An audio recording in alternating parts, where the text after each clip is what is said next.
Welcome back to the Norse Benchwarmers podcast. I am your host, Colton Smith, here joined by producer Josh Northcutt, co-host Ben Miller, and director Garrett Jordan over there in the Creed shirt. Fellas, we are here for our normal Norse Benchwarmers podcast, and we have a lot to talk about. A lot of college basketball, college football, and some NASCAR playoffs as probably the most dramatic. Well, I would say the Hail Mary was probably the most dramatic finish, but right. Some of the most controversial finish is the word we've probably had in the playoff system. So we'll get to that a little bit later. But first, we want to talk about the college football playoff reveal, which happened just last night. And I got the list right here. Oregon got the number 1 seed, unsurprisingly. So far, they're undefeated, but they still have some Big Ten games left out there. Then number 2, Georgia. Number 3, Miami. Number 4, BYU. These are all the conference champions that are the top 4 conference champions get the top 4 seeds. That's just how it works. So then we get to the at-large bids, which consist of number 6, Texas, number 7, Penn State, number 5, Ohio State. I skipped one. It's weird how they have it aligned here. So I'll just name the matchups. Number 5, Ohio State plays number 12, Boise State. Number 6, Texas plays number 11, Alabama. Number 7, Penn State plays number 10, Notre Dame. Can't wait to hear what Garrett has to say about that. And then number 8, Tennessee plays number 9, Indiana. So first thoughts here, boys, and then Garrett, you can have your spiel. Well, obviously Garrett's going to have his spiel about it, but all in all, I think it's pretty well done. The one complaint would be SMU not getting in over maybe a Notre Dame, and Notre Dame being number 10 alone. I'm sure, like we said, Garrett's going to have a nice spiel on that one. Yes. But that would really be my own complaint. And none of this really matters. I just wanted to see the layout. This is technically the quote-unquote rankings, or the bracket, but it's not the rankings. The rankings, I think, actually has like BYU number 9 and stuff like that, but because of the rules. But the fact that Boise State technically will now still have a chance, because I want to say they were ranked 12th or 14th. I believe they actually did end up getting ranked 12th. Okay, 12th. They have a chance to get one of those top 4 spots if BYU slips. Is very happy with me.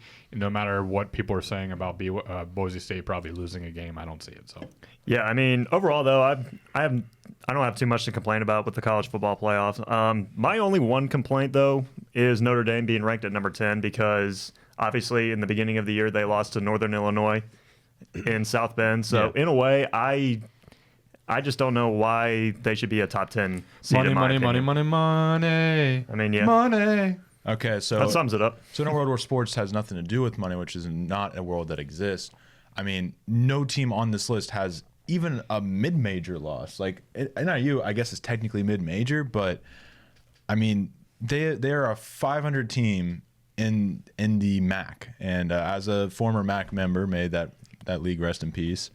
You lose that game at home in Notre Dame. No, you should be out. And the big thing is SMU's one loss is to the number 4 seed BYU. Exactly. That is their one loss, and it was by 3 points. It was one of those that at the time it looked like kind of a nothing game. Both teams were unranked, I believe, at the time, and both teams have blossomed into college football playoff teams. And yeah, absolutely. I think if BYU gets to be ranked 9, I think you should have SMU there at 10. I mean, I would take out Notre Dame and replace them with SMU, in my opinion. Yeah, I feel think like there's a lot of teams you could plug and play in there that actually take care of business at home against a pay game. Yeah, I mean, overall, though, I just feel like SMU, they have a much better resume. Well, I wouldn't say a much better resume than Notre Dame, but in a way, I just feel like they need to be in the top 12 for sure. And then before we throw it to Garrett to go on his spiel, I do want to say I'm very excited to see that there is a little respect, and it does look like head-to-head matters. A&M is above LSU, and LSU is above Ole Miss. That is important. We emphasize this on the show that we recorded talking college football, that the head-to-head needs to matter. And it looks like head-to-head does matter when you look at the rankings and look at the standings as of right now. But that does now leave the door open for Ole Miss and the Lane Train to pull the upset this weekend and beat Georgia and get into this college football playoff talk. Mm-hmm. So, Garrett, go ahead and give us your spiel, even though we probably stole a lot of your stuff. Yeah, no, you guys pretty much set it out exactly how I would have set it out. But just looking back at what we were just talking about, that SEC that SEC race, there's a lot of those like 6-2 teams that have a shot to get to that SEC championship. If they win out, they just have to win out. So a team like Texas A&M, who only has one conference loss, and if they win out, will definitely be in the championship. But those 2-loss teams, Alabama, an LSU, an Ole Miss, those teams have to win out if they want to even sniff the college football playoff. That being said, Notre Dame, I have since making that list on Monday, I have since flipped Notre Dame and Iowa State for me. I have Notre Dame 13 is the first team out, and Iowa State 14. Just looking at the offensive numbers, I think if Notre Dame and Iowa State played head to head, I think Notre Dame would come out on top on that one. But yeah, I agree with what everyone else said about SMU. I think SMU should get in over Notre Dame. When you look at their records side by side, they both have 2 ranked wins as far as teams that are currently ranked today when they played them and then beat them. So they both have 2 ranked wins and they both have 1 loss. The difference is that Notre Dame lost to a 4-4 NIU team and SMU lost to a 9-0 BYU team. So in my opinion, they're both putting up similar offensive numbers. SMU should have gotten in over Notre Dame, but like Josh said, the committee wasn't going to leave Notre Dame out, which really, really sucks. And I think until we get over that hurdle of being okay with leaving Notre Dame out just because they're Notre Dame, college football is going to suck. It's not You'll never never get over that hurdle. I'm going to say, one, you're never going to get over that hurdle. We talked about it before we went on air. It's basically the number 1 program in all college football. The money, the funding, they had up until this year, and it still actually technically might be because Peacock doesn't fall under NBC and that whole contract, but it's the only program that can survive by itself, completely independent, and have a major news station basically paying to show its game every year or every week. Notre Dame doesn't need college football. College football needs Notre Dame. So when you look at their schedule the rest of the way, though, they got Florida State this weekend at home. They got Virginia, who could be a little sneaky. I know you're kind of a little high on Virginia and think a lot of people have been underestimating them. I don't know how they've been doing lately. And then you got Army, and then you got at USC. Lincoln Riley could be playing or coaching for his career or his job at USC come that week. Mm-hmm. So I would not sleep on November 30th, them having a very, very tough game versus USC, who is also now changing their quarterback this week. So Miller Moss has been demoted. They're starting the redshirt freshman from UNLV that they got, who's a little bit more mobile, and which fits the Lincoln Riley style a lot better than what Miller Moss did. Miller Moss, if you like the cold weather at all, Ann Arbor is a beautiful place in the fall. But anyway, that's just a thing to watch out for. But a 1-loss Notre Dame team should be in the playoff when it's all said and done. I will say that. The 1-loss Notre Dame team, with the way college football has turned out this year, they should be in the playoff, just not right now. So I don't know if we want to move on or. No, just as before we move on, is there any surprises or snubs outside of Notre Dame, outside of SMU that you saw? The fact that Colorado got a little respect at number 20 kind of surprised me because obviously we were talking about them being a lackluster team, and they're right there. If they win out, there's a chance they could get in. Might have a little to do with the neon effect, but there's that. And then it was good to see Indiana get the respect at number 8 because I think if they can keep the game close versus Ohio State, and if they were to lose, even though some of us don't think they will, if they were to lose, I think a 1-loss Indiana team will still get in since they're sitting at number 8. Those were the 2 things that stood out to me. Yeah, I mean, I was impressed with Indiana getting ranked at number 8, though. I feel like if they even if they lose to Ohio State, though, I feel like they still have a shot to get in. So, yeah, overall, they've just been impressive this year, and looking forward to see what they got for the rest of the year. One team I wanted to highlight was the Pitt Panthers. They were 8-0 going into a matchup with SMU where SMU steamrolled them, but if I remember correctly, I'm not sure what the health status of their quarterback Eli Holstein was. He might have been in and out of that game because I know the week before he was out with he went out of the game with a head injury or something like that. But this Pitt team has a chance. However, their remaining schedule is very, very tough. They got Virginia this week, and then they host Clemson, and then they're at Louisville, and they round out the schedule with a a game at Boston College. So that's a very tough schedule for this Pitt team. That Clemson team is still good, regardless of what people say, and that Louisville team is very pesky as the team that beat Clemson last week. So Pitt has a chance to make a comeback and potentially vault themselves into the ACC championship if Miami were to lose a game potentially. But as of right now, Pitt currently holds the key to its own college football playoff chances. They have to win those two big games against Clemson and Louisville, and quite frankly, they might have to win out. But this is a team that has a chance to do that. I still believe in this Pitt team. Should have lost to the Bearcats. They really should have, but they didn't. They didn't, and that's all that matters. So let's move along to. I want to ask Garrett if he knows this rule real fast. I'm very curious. Washington State, they're sitting at 21, and I'm pretty sure their schedule is pretty friendly the rest of the year. I'm clicking on it right now. Utah State, New Mexico, Oregon State, Wyoming. So, yeah, fairly friendly. Obviously, it'll take a little bit, but them winning the Pac-2, does that count as winning your conference? Or were they boycotted kind of like an independent team? Because it's not a conference championship technically. Okay. Because I think it has to be a conference championship game. Garrett, please correct me if I'm wrong. I'm not entirely sure, but I think what you're saying is accurate in the sense that it's only 2 teams in the conference, and they're not even really playing. Like, they're playing competition that they would normally schedule in their out of conference non-conference. Yeah, exactly. So Okay. I think the committee's looking at that and probably saying no. But even if this Washington State team was to run the table, I'm not sure how the Pac-12 championship game is going to work, if there even is going to be a game, or if it's just going to be like, I think you have to have 8 teams for there to be a game. Oregon State and Washington State go scrimmage, and we'll give one of you a trophy. So I'm not entirely sure how it's going to work with Washington State. But if Washington State does win out, and we're looking at an 11-1 Washington State, that could be a very interesting. There could be an argument there. I don't know, because their only loss was to Boise State. So there's an argument if they do win out. Okay, yeah, then we got to have that conversation. Like, that's got to be a legit. I don't think so. No? All right, we'll talk about it. We'll see how it goes a little bit further, because I do like that quarterback that they have. John Mateer. Right. Yeah. I'm telling you right now, that dude, I'm watching him play. He is the second coming of Johnny Manziel. Oh, God. I'm calling it right now. The way he moves around in the pocket and uses his legs, he's shifty like Johnny. He can throw the ball like Johnny. I mean, this kid looks good, and I can't remember if he's either a sophomore or junior, but regardless, he still has at least a year of eligibility in college football. So I'd look out for these Wazoo Cougs next year. Yeah. Do they add the teams next year, or is that 2 years down the road? I thought it was 2 years down. I think the road. it's 2 years. Yeah. Because I think the only conference change happening next year is UMass moving to the MAC. And then 2026 is when the Pac-12 reloads. UMass to the MAC, the UMac move of the century.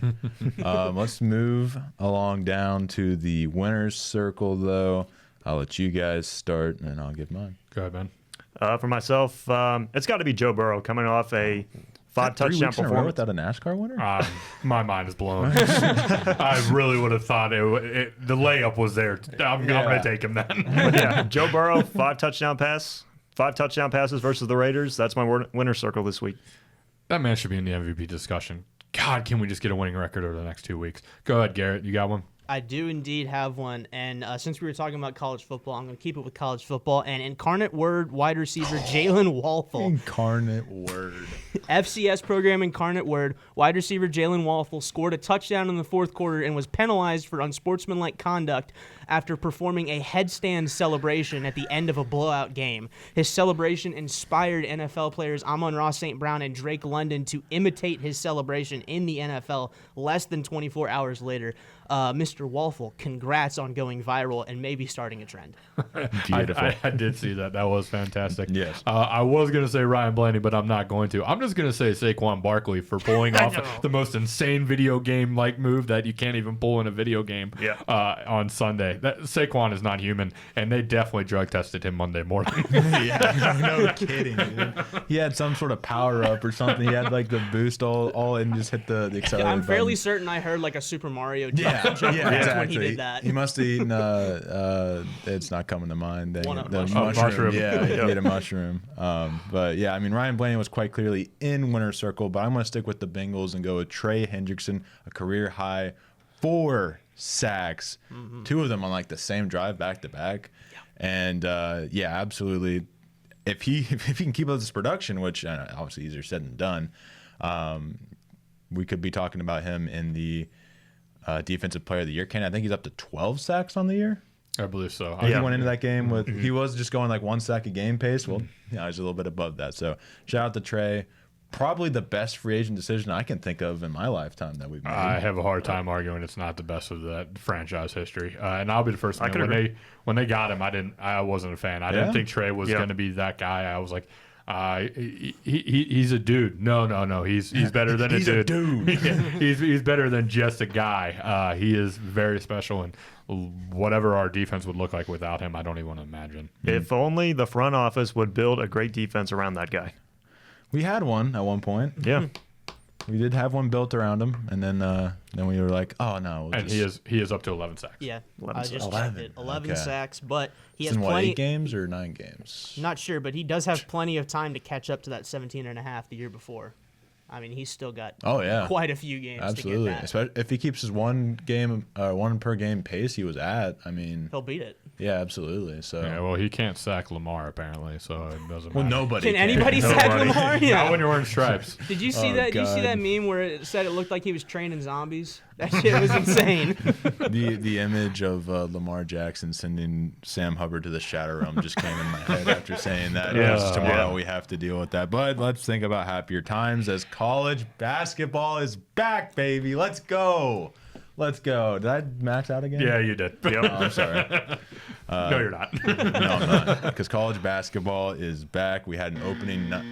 That was the wrong one. I meant to do the check. I meant to do the check mark. I'm sorry. I meant to do the check mark. I clicked the wrong Did I one. get a question right?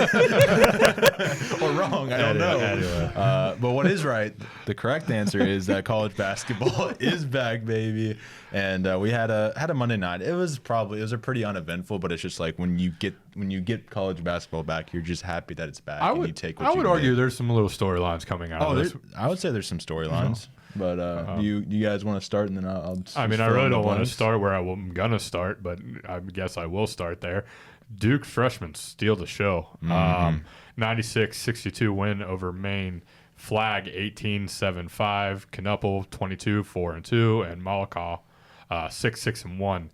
These freshmen are very scary, and what's terrifying about it, it's not just freshmen. They have the leadership from, I want to say it's Gillis, the Mason transfer. Proctor coming back from the team last year, and another veteran guard that's slipping my mind who's a transfer. This team is very good, very scary, and as much as it pains me to say, they may be the team to be. They are the team to beat in the ACC. I don't know how when my Tar Heels, even though I know I'm wearing UC, though you can't see it, so hey, I know when my Tar Heels play them, they're gonna have problems stopping them because the size alone. This is the smallest Tar Heel team we've had in a while, and this Duke team is big, and they can shoot and they can score. They're going to be a problem, and I specifically knew when my buddy Andy Rasnick, who is the biggest North Carolina Tar Heel fan I know, literally texted me and said, Duke's a problem. And I was like, oh boy, okay, well, that's great. So, Ben, you got anything that caught your eye? Yeah, so I'm looking at number 8 Baylor versus number 6 Gonzaga. I mean, from the gate, though, Gonzaga's offense was absolutely impressive. I mean, they shot 41% from 3, which included Khalif Battle showing up big with 3 straight 3-pointers to put the Zags up by 30. Had a 30-point lead. But Baylor, overall, they just could not get anything going offensively. I mean, they got out-rebounded 45-32, and they were 3 out of 21 from 3. And this is a team that I thought a lot of people would have like Final Four expectations or a team that can potentially win a national championship, though. But overall, though, this team, they got a lot to clean up. I mean, they got another test in Dallas this week as they take on number 16 Arkansas. So in a short amount of time, though, they got to go back, watch film. Hopefully they can figure it out, though. But overall, though, Gonzaga, they're looking like a national championship contending team for sure. Yeah, I watched this game, and Gonzaga literally did everything that I was worried about them last season. They ended up, kind of flipping the head on that. There was a balanced effort. They had 5 scorers in double digits, 7 scorers with at least 9 points. Ryan Nimhard was controlling the floor with 11 assists. and the defense looked great, and Baylor just did not look ready. So this Gonzaga team has size. They have great defense. They have great offense. They can do. They don't have to rely on one guy. Right. I think they're an incredibly scary team, and we have a great measuring stick game for both of these teams as they both play UConn in December. So that'll be a great measuring stick game. But as far as Baylor goes, it reminds me of the team last year. They were very undisciplined. Defense was very lacking, and their offense was very spotty. And if that's just what it's going to be this year, it's going to be another year of maybe they'll make it to the Sweet 16. But game one, Gonzaga was ready. Gonzaga was at home. They had the advantage. They now have a chance to go play Coach Cal in Arkansas and try to flip the script on what was a rough start to the year. I remember them losing. It seemed like they lost like the first game of the year last year to Auburn. So, they were able to turn it around. It also was not a good night for the SEC ranked teams as UCF got upset by Texas A&M. UCF upset. Yep. Yeah, UCF Yep. upset. Sorry, UCF upset. Wait, did you know that, or you just noticed that UCF wasn't an SEC team? Garrett, What? did you know like that game that like UCF beat them? I'm looking at the scores. Nice. Anyway, so If you didn't bring it up, I was going to bring it up. Nice. Well, UCF upsets Texas A&M in the bounce house 64-61, and Ohio State upset Texas in Las Vegas 80-72. We talked about it yesterday, obviously off air. That Ohio State team, I think they're going to be a problem in the Big Ten, and I think there's a legit. Maybe long shot isn't the exact word for them, even though, I don't think they're not ranked. So I think they could win the Big Ten. I think they're that good. I don't know how you feel. You're a better Big Ten guy than me, so I'll ask you your opinion on it. Yeah, no, I think they're certainly a sleeper team. I was surprised when they weren't ranked. This is a team that started Big Ten play last year with their head coach at 4-10. Then they brought in their interim head coach, upset number 1 Purdue. 8-3, ended up 8-3 with that interim head coach Jake Diebler, and now he's the current head coach. And this team definitely flipped ahead with that coaching change, and they came out, shot 50% from 3. I doubt they'll do that every single game, but they also made 14 3-pointers in the first half, or over the game, 10 3-pointers in the first half, and Texas just couldn't overcome that. Speaking of Texas, I like their freshman for potentially freshman of the year, Trey Johnson. He broke Katie's record for points in a debut. It was 20, is now 29. Wow. And he was a standout. He was the only thing keeping Texas in this game. He could score from all 3 levels. He gave that defensive effort, and I think he will absolutely be a problem for Texas. I just don't know what that supporting cast looks like. Could be another example of Ohio State was just better prepared, but that shouldn't be the case. As you have a younger head coach and his first experience, he should be struggling to start. Whereas Texas has Hubert. No, that's North Carolina. Who's the head coach for Texas? It's blanking my mind. For Texas? Yes. I can't think of the Texas. Yeah, I can't think of it. Whoever replaced Chris Beard, my bad. Not coming to head, but he's a guy who's been there for years. You would think he would come ready to go, and freshman Trey Johnson definitely came ready to play, but Rodney Terry, there it is. I get him because him and Hubert came in at the same time, so I always get them kind of mixed up. But the Buckeyes look great. The Texas looked up fine, but it's another thing with Baylor. It just kind of looked like the same team as last year. But I think Trey Johnson definitely has a chance to maybe separate, be that go-to scorer. But he's also a freshman, so he's going to have some growing pains. Yeah, another game that I'm looking at. Wright State versus number 23 Kentucky it's the official start of the Mark Pope era. Excuse me. Overall though, Kentucky, they dominated offensively and defensively. They were quick at both ends of the floor. They attacked the glass on defense, and they even shot the 3 well too. So, and this is the thing that we saw in their exhibition games though, was this offense, they can really go out and shoot the ball really well. So overall though, this is a great start for Mark Pope and the Cats, though, and just looking forward to seeing them playing number 7 Duke in the Champions Classic next week. I'm going to say there was a radio station or a radio show I was listening to. I don't remember what it was, but they were talking about Pope's debut with Kentucky, and they're like, if they don't win by 50, they're going to want him fired. Well, he won by 41. Close enough, right? So, no, very impressive win for the Wild Kittens. So that's not so bad. Also, locally, though, you had Xavier go over Texas Southern, 78-69. Louisville, 93-45 over Morehead State. Maybe Kelsey's got something booming down there in Loserville. We'll have to wait and see. Dayton 87-57 over St. Francis, PA. Cincinnati Bearcats dropped 109. Burger. Yeah. Cats by 90, baby. I mean, pretty darn close. 109-54 over Arkansas Pine Bluff. And I know, again, everybody's going to give me crap being a homer, this and that. But the fact that the Bearcats, a team that is usually built on playing defense, was able to drop 109, that is a beautiful thing to see. I don't care who you're playing. I'll take it. And then, obviously, to talk a little bit about NKU. Disappointing 62-74 loss to Florida State. They played very tough, though. It's just the size of Florida State gave them a problem throughout the game and kind of wore them down. But, you know, it's one of those things where you take this, you learn from it, and then you build for Horizon play. Obviously, they got a bigger game coming up on Friday versus Purdue. But, yeah, it is what it is. You move forward, and it's about winning the Horizon League. It's not about beating Florida State, though it would have been nice to happen. Yeah, for sure. Speaking of Purdue, my favorite team, I was not able to watch the game because I was working women's basketball, who unfortunately lost to Middle Tennessee State. If you want a little bit of a recap from what I saw, I was also in chaos trying to create graphics for the ESPN broadcast, but I did notice that I found some of the rotations to be interesting, kind of a lot of feeling out process. But Middle Tennessee State, they are a team that last season was top 10 in the nation across defensive statistics, and they definitely gave the Norse. They showed that against the Norse in the first half. The second half, and Ben, you were there too, so you can comment on this too. The Lady Norse looked okay. They just had so much of a hole that they had dug, they just couldn't quite get themselves out of there. But they started figuring things out. They have another tough game against Kentucky tomorrow. Yes. Tomorrow, and then they have Marshall, which will be another tough matchup. So we'll have to see how that all plays out. But Ben, did you have anything on that game? I mean, I obviously don't have the stats pulled up in front of me, though. Yeah. But overall, though, it was a great offensive performance by Middle Tennessee. I mean, this is an NCAA tournament team coming into Highland Heights, which is going to be A team that beat Louisville last year. Exactly, yeah. So coming into this game, covering it, I knew that Middle Tennessee was definitely going to make things challenging for the Norse, though. I mean, obviously, there was a couple players that had a rough game, like Macy Blevins. The 3-point shooting wasn't there, but we know the type of player that she is. Though that 3-point shooting is going to be beneficial for this team. So overall, though, I'm not concerned. Though they'll go back, watch the tape, and they'll move forward as they get ready for Horizon League play coming up soon. Yeah, I mean, you get this new shiny head coach, and I think he's going to be an outstanding coach. But it's not going to. Rome wasn't built in a day.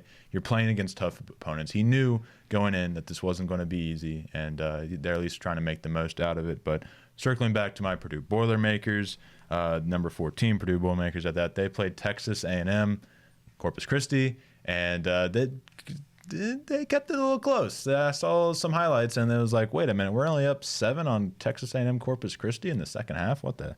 But that is a good coach. It's a former Purdue coach who knows Matt Painter well, so I'm not overly surprised that he was able to kind of pace him decently now that we're kind of still in a feeling out period. But Fletcher Lawyer, I want to say positive things about you for this game, but just hope you keep up this performance, because the second you aren't scoring, you don't have any use for us. But he did have 21 points, so that was huge.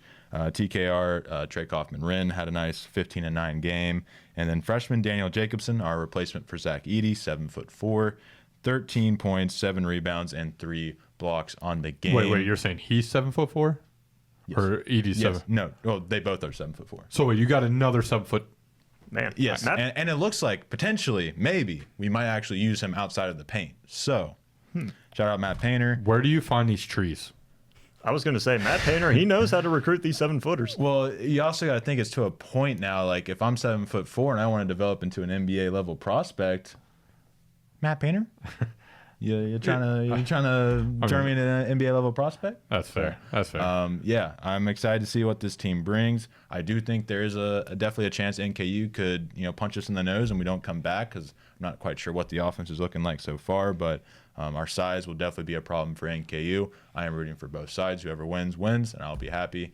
I will unfortunately not be able to go there. I'll be working the NKU women's volleyball game, which I'm sure will be a great game against Oakland there. But outside of that, you guys did mention the UCF game. Watched a teensy little bit of that.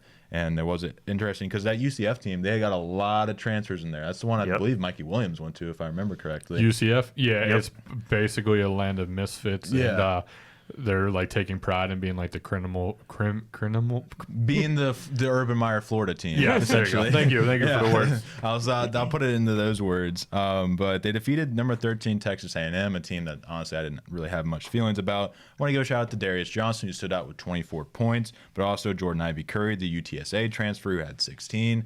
I mean, you put together an island of misfit toys, and sometimes it might turn into something. So I'm interested to see how that develops because. I do like Darius Johnson. He's been at UCF a year or two now. So. And then I've got two other mid-major things. South Dakota State upset McNeese State 80-7-3 in Sioux Falls. McNeese was considered one of those mid-majors that can make a sleeper run. Will Wade's coaching I was there. about to say, is that the one with Wade? Yeah, Will Wade. So you get more. a lot of talent there. And South Dakota State said, "Nuh-uh, you ain't coming into Sioux Falls and being able to walk through us." Very sharp shooting from South Dakota State, which you always expect, especially from the red shirt Baylor Shireman freshman. And then also sad news is Goggles Robbie Avila has been injured and will be out for an extended period for St. Louis. That is such a shame. I hate to be that guy, but that's low-key karma for just like that entire team like leaving for St. Louis. But you follow your coach, you stay loyal to your guy. When you don't have to. I guess my question, and you can maybe tell me differently or whatever, but a lot of times when you're committing to like smaller schools like that, you're committing to the coach. You're not committing to play at Indiana State. You're committing to that coach who believes in you and everything else. So I don't have a problem with him leaving. But yeah, so he is unfortunately injured and will be out for an extended period. That is sad, though, baby Jokic. Yeah, it's definitely a shame. That guy is such a great player. He was so much fun to watch at Indiana State. Mm-hmm. All right. Well, is there any more college basketball stuff? At some point, we are going to get out. Hopefully, within the next week or two, we'll try to get some predictions on conferences and stuff. Sure, be beneficial after all the work I put in. Did you guys happen to see North Florida knocked off South Carolina in Columbia? Did see that. That's crazy. I mean, that's disappointing though. Despite the year last year that South Carolina was coming off of, they were arguably one of the best in the SEC. Well, they had a bunch of like fifth-year transfers, didn't they? That was so the SEC just had a really bad opening night, quote unquote. In the SEC, it just hits different, huh? It's just different. It means more. It means more. That's their saying. It means more. Well, in basketball, it's the Big 12, baby. So yeah, that's pretty much all I got for college basketball. I'm excited to see what's coming up this week. I did not pull up the schedule because my computer decided to poop out on me. So you guys want to filibuster for a second? Yeah. Well, I'm out of filibuster there, but no. just say words and it ought to work as I pull up the men's college basketball. Oh, okay. My bad. I thought we were going to move on. Go ahead. I kind of wanted to talk about this UC Bearcats game a little bit. Go ahead, Garrett. I'm not as big into college basketball as you guys, and I didn't really watch this game, but I saw a post on social media following the game, and it just got me intrigued and looking at the stats and seeing the box score between these two teams is it puts a lot of faith for me in Cincinnati. I will say, really weird, Arkansas Pine Bluff has only 4 starters listed, which I think may just be an error on the actual box score. Mm-hmm. But for Cincinnati, I mean, their starters combined scored 70 points, led by, I'm going to get this name wrong. Sam Lukakis. Yep. Lukosius? Yeah, whatever. Lukosius, actually. Yes, that is right. Lukosius, yeah, Lukosius. Correct me if I'm wrong. Dan Skillings, did he get a double-double? That's 11 rebounds, yes. Double-digit points. Oh, my Lord, he's talking basketball terms. I'm about to die. Are you okay? I don't know, man. I don't know. Dan Skillings dropping a double-double. We always love to see the big men do that. Mm-hmm. Bench points. I mean, 39 points off the bench is nothing to sneeze at either. This UC team looks very good and very complete, and I'm excited to see what they do in the regular season. I'm about to say, they are very deep. They're going to be a team that West wants to run 9 to 10 guys. Yeah. And that's why when they lost to Pittsburgh in the expedition that nobody's allowed to know about, but we know about, everybody made a big deal about it. But West was like, look, we were working on some things. We sat down, we talked to the kids, and we got some things figured out. Dan Skillings will be playing in the NBA one day. That kid is so darn good. He's probably the best player on the team. But the one to not sleep on also is Dylan Mitchell, the transfer from Texas. Comes in, brings experience and everything that comes with it. This team just top to bottom. It could be a very, very special year for UC basketball, which is what I've been dying for since the days of Huggins leaving. We had some good years with Cronin, but I just never fully got behind him because of the politics of the whole thing, and I regret that looking back at it now. But this team with UC can be very special, and I'm talking second weekend good. And Andy Katz had him as one of his top 10 sleepers for a Final Four type run because they're going to score on you and they're going to play defense. Aziz Badengo is an absolute rim protector. 7 foot, 235, and he just shot blocks everything. You may know him as the Utah Valley guy who was dominant when he was there, and he gave UC problems when we played him in the NIT. So I don't know. I'm very excited for this UC team, and I'm going to get crap for this when my buddies see it because they're like, oh, you're a Carolina fan. Oh, you're a UC fan. I'm allowed to be both, all right? I'm allowed to be excited for both, and there's a lot going on. And it's just really good to see UC basketball back to what I remember it as in the 90s, playing defense, playing hard-nosed, and, getting led by a North Carolina Tar Heel. It's all fun and games until you run into each other in the Sweet 16. I don't want to think about that. You want to talk about an NDA that I'm signing? To be a fly on the wall in Josh's house during that game. No way. Can you cheer and Bill after a shot's good? No, wait. Yeah, that would be awesome. But anyways, I do have the slate of games here. Just a Friday, Saturday, Tuesday were the important ones. We still got some of those pay games or whatnot. But number 14 Purdue versus NKU is obviously one that hits home for us. We mentioned that's on Friday night. And also on Friday night, one that hits home for Josh, number 9 UNC versus number 1 Kansas. That's a huge game. I'll be excited to be able to tune into that a little bit. On Saturday, we have number 11 Auburn going up against number 4 Houston. That's a very underrated game. See how this Auburn that team should be looks. Really good, actually. Yeah, definitely. Yeah, that's going to be a really fun game. I'm excited. That's at like 7:30 if I remember correctly. Probably no defense being played in that one, wouldn't you think? Houston? I was going to say Houston was one of the best last year. all Okay, so defense, I no offense, messed up. yeah. Okay, that's where I messed up. Yeah, so you're going to have them and Alabama again. unstoppable. Yep, that happens. Okay. So that game's actually at 9:30, and then the Baylor and Arkansas game, number 8 Baylor looking to redeem themselves against number 16 Arkansas and John Calipari. That game is about 7:30 on Saturday, and then Tuesday we have number 23. What are they called? The Wild Kittens up against the number 7 Duke. What do you call them? Can't say that on the podcast. We'll just say the Blue Devils. And that'll be a big game, great feeling out game for UK. So some of the great games that are coming up, and I'm sure there'll be plenty that weren't just ranked matchups that will be even better. So cannot wait to see. You that. could just call them Dookie. That's all. They're just Dookie. Dookie. Yeah, they are pretty dookie. So, But no, I will say, as much as I don't like either one of those teams, I will look forward to see that game on Tuesday. Because, one that's big for the Pope legacy already starting off, as cliche as it is. You go out there and you beat Dookie, and that's a good win. That gets the fans excited. You lose to Dookie, the hot seat's already started in Kentucky. Yeah, because you fans are nuts, Ben. Yeah. did y'all see? This is unrelated, and it'll be really quick. The Pope Francis made a tweet and put #Saints, and it came up with like the Saints logo on the same day that Dennis Allen got fired. Oh, wow. And like all the comments were just, "This is fate. This is fate." This is the right Dennis decision. Allen was fired by God. He sure was. He sure was. Oh, boy. But anyways, let's go ahead and move along to our triple threat trivia before we get into what is going to be. Get your popcorn ready. This NASCAR discussion is going to be something Yeah, else. we're gonna move through this trivia question pretty quick. It should be simple today. My question for you three is: outside of California and New York, which state has produced the most NBA talent? Texas. Not Texas. Or New York. Outside of Cali and New York. I'm just want to say because I have to. Indiana. Yeah, I think so. Ohio. No, you don't get a double guess before he guesses. Oh, that's right. I forgot. It's been a long Yeah, I'm time. right here. No, it's not that I forgot. You about gotta guess, I know, though? you I'm just can't kidding. just throw out guesses. Because I got my next guess. All right. I don't know. Kentucky. Florida. Oh, that's it. No. No, not Florida. North Carolina. Not North Okay, Carolina either. you got another All right, guess? Ben, Hold on. one last guess. Louisiana. No. Ben, you were very close with your first guess. It's another I state that neighbors it. Illinois. Chicago. Oh, Chicago. Chicago. Oh, We're dumb. So That was pretty bad. We're dumb. California has produced 442 NBA talents. New York has produced 438 NBA talents. And the third state is Illinois, producing 300, most notably probably being Dwayne Wade.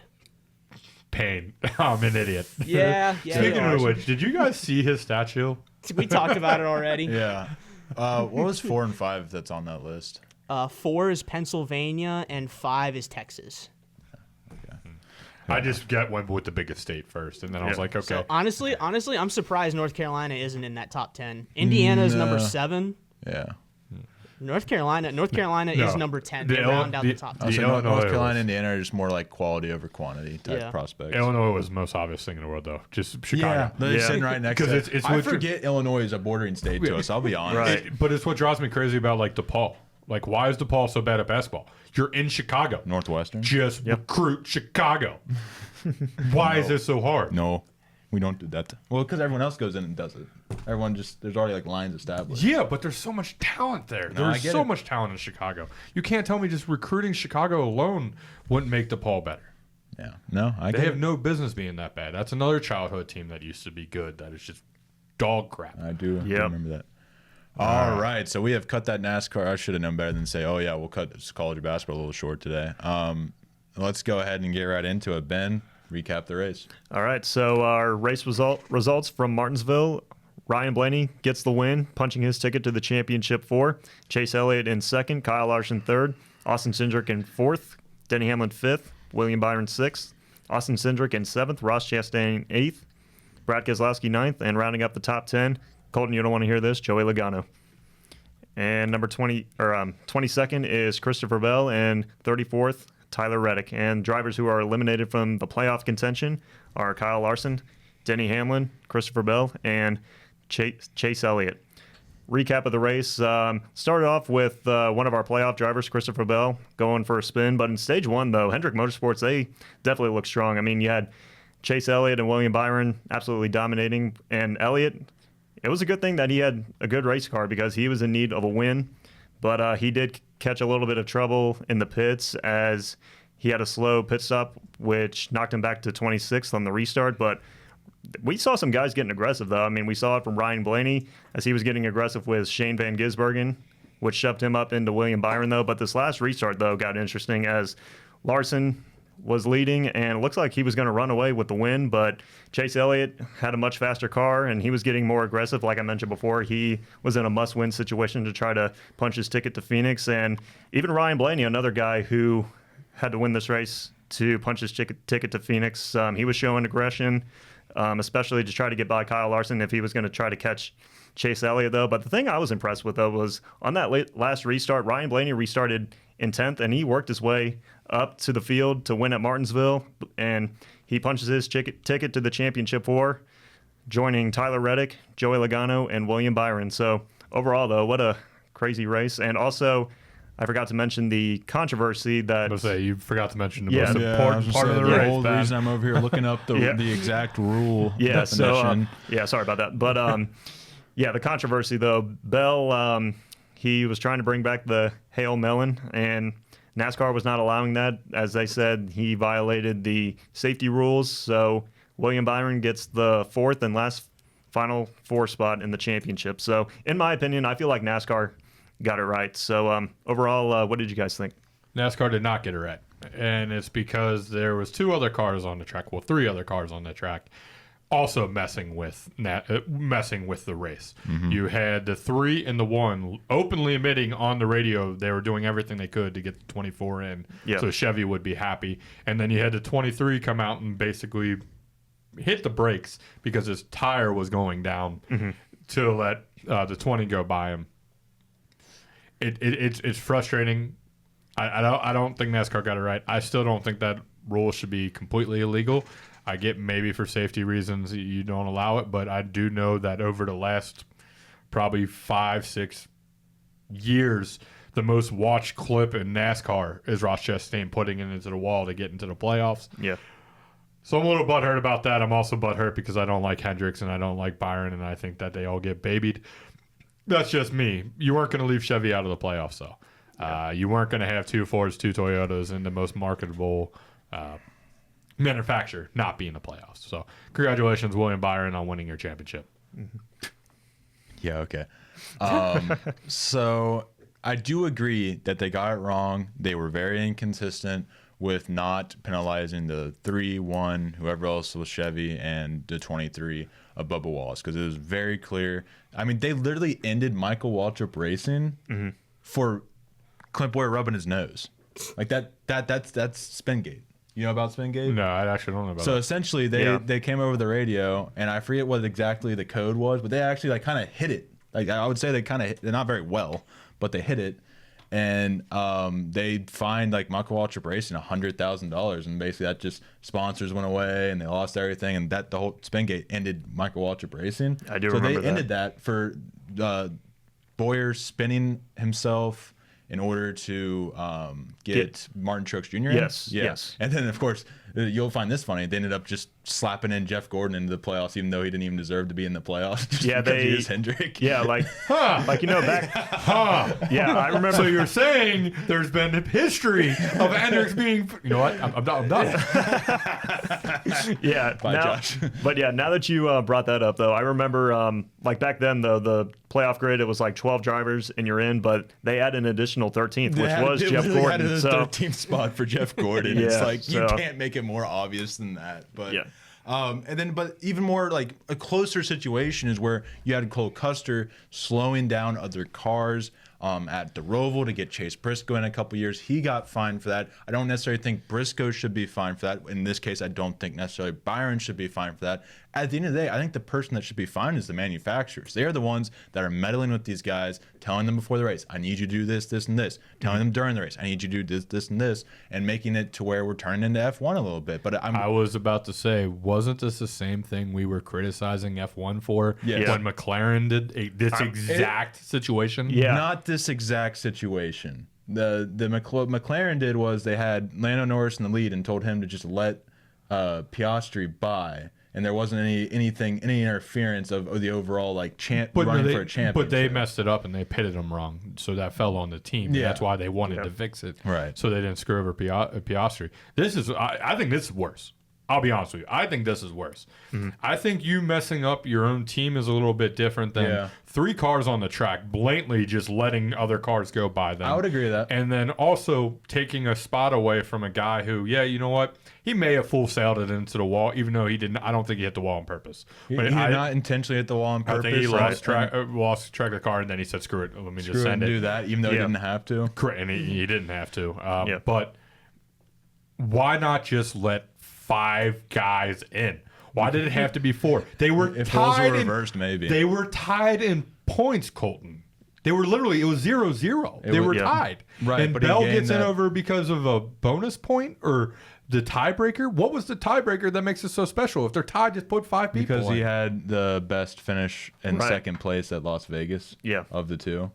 I think Which he should have won that race if Joey Logano didn't have his BS strategy that won that race. Yeah. And if you give Yep. Bell 2 more laps, he would have had Logano by a second. So Exactly, So yeah. this So it all comes back to comes Joey. back to Joey Logano and his bullshit strategy and the fact that he's in there and not Christopher Bell. It's Yep. full circle, man. Yeah. It's full circle. I do have a question. I want to circle back to Ben's opening statement. So, Josh and Colton both said that they think NASCAR got it wrong, but Ben, you said you thought NASCAR got it right, and I just wanted to know what your reasoning is there.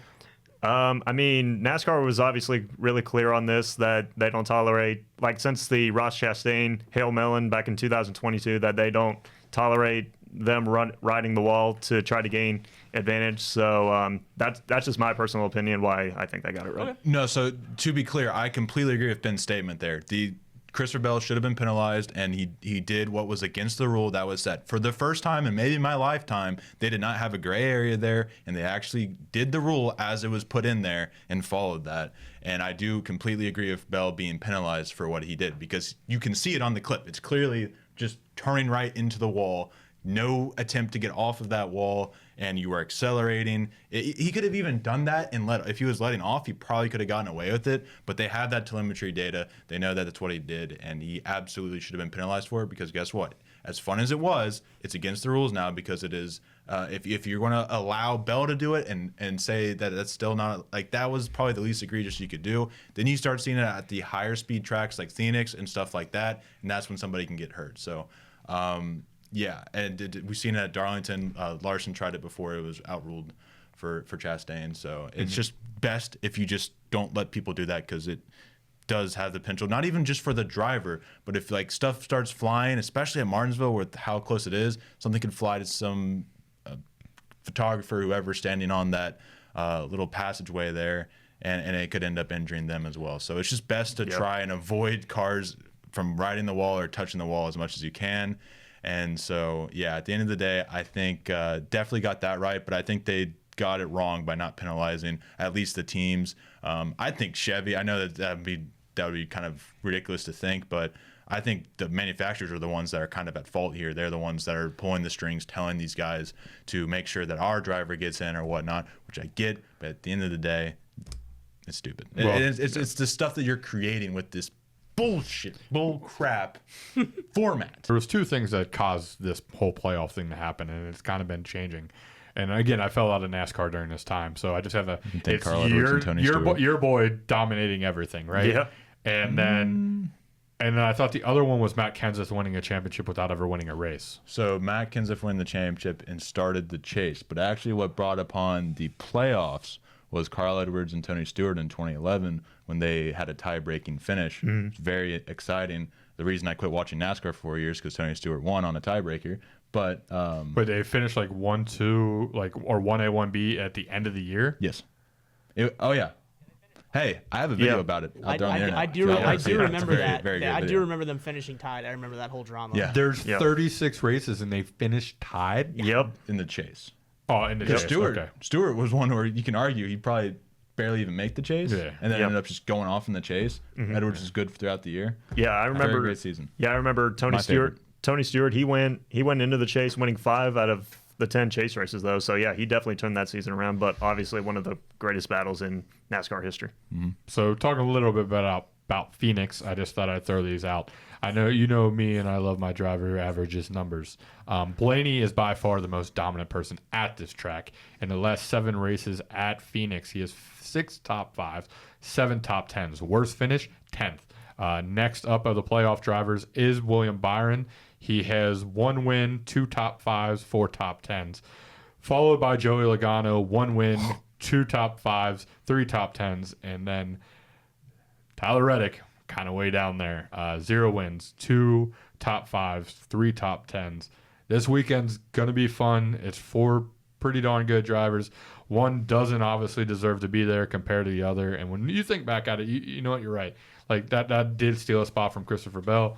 Arguably stole a spot from William Byron, if we talk about, or not William Byron, but Alex Bowman, but we won't go far into that. Hendricks, you're a piece of crap. Oh my God, I just thought reminded of that. But yeah, so it's 4 good drivers, 4 talented drivers, 2 guys who have done it before, 2 guys looking for their first. I know, Ben, you got maybe some numbers on some of those drivers or whatnot, or... Yeah. So, I mean, when you got all 4 drivers, Tyler Reddick, Byron, Logano, and Blaney, I mean, Tyler Reddick, he's in contention to get his first title, and also give Michael Jordan his 7th ring and Denny Hamlin his first ring. And William Byron is attempting to be the first driver to start out the year winning the Daytona 500 and ending the year winning the title in the same year. The last driver to do that was Jimmy Johnson in 2013. And Joey Logano is attempting to become the 10th driver to win at least 3 titles. And Ryan Blaney will attempt to become the first repeat champion since Jimmy Johnson when he went through that span of 5 consecutive championships from 2006 to 2010. So, yeah, overall, I'm just looking forward to seeing this great race. I guess my question is, because you were big on Reddick, he was your pick, and you have a chance to yet again hit another champion, which I should make that bet right now. So Reddick, do you really think he has a chance? Because this is not one of his best tracks. Only 2 top 5s, 3 top 10s. far worse than the other 3 drivers. 2 of them has wins, and the other ones don't finish outside the top 5. His short track program also looks rough. I mean, yeah, he hasn't been the best short track racer, though. But now that you brought up his stats for Phoenix, though, that does bring a little concern to me because, I mean, like I was big on Reddick heading into the chase, or not the chase anymore, the playoffs. But I feel like I'm just hoping he'll show up, though, in a way. Fair enough. And then I guess Colton asking you, what's going to happen in a nightmare finish when Joey Logano wins? Get ready. You're evil. You see that chair right there? remember when the Bengals lost week 1 against the Patriots and the lights were out and he walked in? Oh, get ready. Get ready, because there will be a dissection of Joey Logano as not only two-faced little you know what, and a person who does not deserve 2 of his 2 championships. I'm gonna say I hate to say this. Also, looking at the stats, and I know NASCAR is a different numbers game, but he's also led the most laps in Phoenix over the since 2021. Well, good for him. How many wins does he have to show for it? 1 win, but I mean that's all. I mean that's all he needs on Sunday. That's all he needs on Sunday. And with that 1 win, you know what happened. Oh man, I'm so excited for Sunday. Yeah. And the best part about this Sunday though? What's that? Boys, the Bengals don't play on Sunday. We just got NASCAR on Sunday, so we can sit down and just enjoy a good race. Hopefully already celebrating an early win from Thursday of the Bengals winning, and then me celebrating a Saturday win, getting rid of that fake IU team. I'm kidding. Just go blue. Anyway, but yeah, no, I'm looking forward to hopefully this. celebrating a Ryan Blaney win. I mean, that would be nice, because I'll tell you right now, I'll gloat a little bit because I did call it. I'm just saying. Yep. Was that your? Yeah, Blaney was my pick. And, well, unfortunately, gentlemen, the 2-minute warning clock is going off. So these questions are going to be very simple, very easy. We're just going to talk NASCAR and work our way down from the series. First off, we got the Truck Series.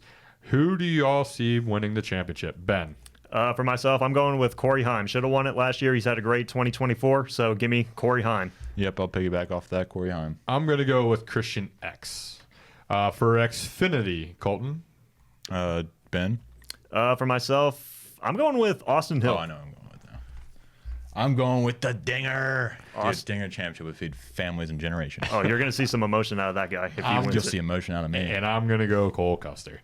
And then last but not least, the one that we've been talking about all year, and we just spent almost 20 minutes talking about now, NASCAR Cup Series. Who takes it home? Ben, do your opinion change, or do you ride it out? I mean, like we talked about earlier with Reddick and his history with short tracks, and especially with Phoenix, though, I'm still sticking with Reddick. Proud of you. Colton? Joey Logano. Oh. Garrett, do you have a take? Remind me. Blaney, Logano, Reddick, Byron. Give me Blaney to repeat. All right. I want to take Blaney. I took Blaney in the prediction show, but I'm telling you, I hate NASCAR. It's going to be Byron. Oh, yeah, that's right. Hendrick equals Logano. Devil. To me.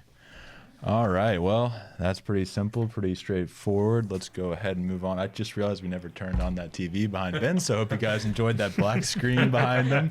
That's great. I hope you guys did enjoy that. Be sure to hit the subscribe button. We're looking to hit 50 subscribers. Once we hit 50, we will go ahead and give away a $50 Fanatics. Even if you're subscriber 51, that's quite all right. We'll still enter you into the challenge so long as you are there before we start that. And be sure to follow us on Norse BW Pod now that my timeline is back to being sports, hopefully. And be sure to check us out on Apple Podcast and Spotify. Thank you, Bill. Thank you, Garrett. Thank you, NQ Media Services, for all that you do. Thank you, co-host, for coming on. And we will see you all in the next one. Peace.